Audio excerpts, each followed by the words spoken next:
केंद्रीय गृहमंत्री अमित शहांच्या महाराष्ट्र दौऱ्याचा आजचा दुसरा दिवस। आज नाशिक कोल्हापूरच्या दौऱ्यावर पदाधिकाऱ्यांशी साधणार संवाद। विधानसभा निवडणुकांसंदर्भात काय कानमंत्र देणार याकडे लक्ष।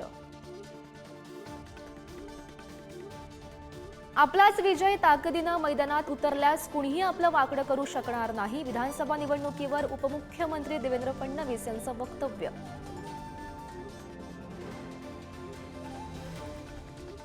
काँग्रेस प्रदेशाध्यक्ष नाना पटोले आज दिल्ली दौऱ्यावर। विधानसभा निवडणुकांसंदर्भात पक्षश्रेष्ठींशी चर्चा करणार। पटोले राहुल गांधींसह मल्लिकार्जुन खरगेंची घेणार भेट। बनावट एन्काउंटरचा आरोप करत अक्षय शिंदेंच्या वडिलांची हायकोर्टामध्ये धाव। अतिरक्तस्रावामुळे अक्षयचा मृत्यू पोस्टमॉर्टमच्या प्राथमिक अहवालातून स्पष्ट। मराठा आंदोलक मनोज जरांगेंच्या उपोषणाचा आजचा 9वा दिवस। आंदोलकांच्या विनवणीनंतर घेतले वैद्यकीय उपचार। तर लक्ष्मण हाके, नवनाथ वाघमारे यांच्या उपोषणाचा आजचा 7वा दिवस। आमदार प्रकाश आवाडे आणि राहुल आवाडे करणार भाजपामध्ये प्रवेश। अमित शहा यांच्या उपस्थितीमध्ये पक्षप्रवेश करणार असल्याची माहिती।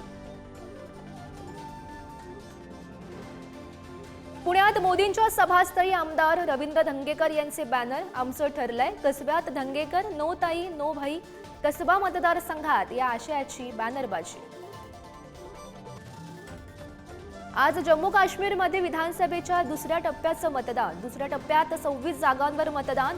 एनसीचे उमर अब्दुल्ला, बीजेपीचे रवींद्र रैना यांचं भवितव्य मतपेटीत होणार बंद।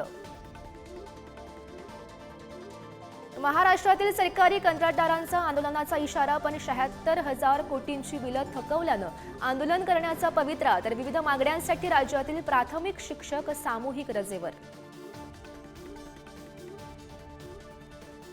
सोनं चांदीच्या दरात पुन्हा वाढ। सोनं 1500 तर चांदी 2000 रुपयांनी महागली।